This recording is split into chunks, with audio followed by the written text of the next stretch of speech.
Panalo na, naging bato pa.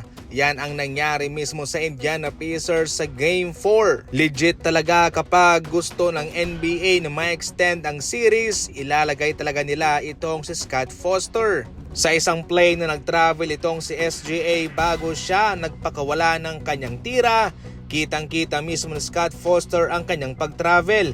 Pero ito'y kanyang tiningnan lamang at hinayaan kung ano ang nangyari. Maganda naman sana ang paninimula ng Indiana Pacers mga idol, malaki ang kanilang kalamangan at ito'y kanilang napanatili hanggang sa mga huling minuto.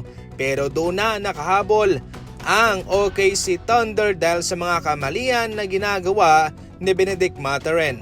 Maraming mga free throws na na-miss at yung mga careless na mga fouls laban sa OKC Thunder.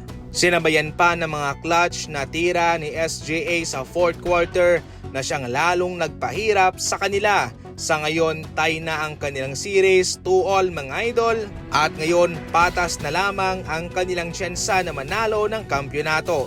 Pagkatapos ng Game 3, tumaas ang tsansa ng Indiana pero dahil sila'y natalo sa laban ngayon, patas na lamang ang kanilang odds na manalo ng kampyonato. Ngayon pa man, marami talaga ang nagpaparating ng kanilang pagkadismaya sapagkat sa ngayon ay naboboringan pa rin sila sa laban sa finals. Itong si Stephen A. Smith nga ay napili pang maglaro lamang sa kanyang telepono kaysa manood sa laban sa Game 4. Sa ibang balita naman, sa ngayon ay binuksan muli itong rumor patungkol kay Giannis at sa Golden State Warriors.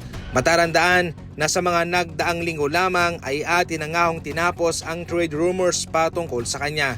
Ngunit ayon mismo kay Pat McAfee sa kanyang programa na sa ngayon raw ay patuloy na bukas pa rin ang pintuan ni Giannis sa anumang posibilidad na siya'y pupunta sa ibang kupunan. Oo, siya'y babalik sa Milwaukee Bucks pero hindi raw nangangahulugan na hindi na siya mag-entertain ng ibang team. Patuloy niya pa rin gagawin kung ano ang mas nakakabuti para sa kanya. Considering na isa ang Golden State Warriors sa mga nagpapakita ng interest sa kanya, sumusunod ang Spurs, ang ibang kupunan, ang Rockets, ito'y magbibigay pa ng pag-asa sa kanila para patuloy na bantayan ang status ni Giannis sa Milwaukee Bucks.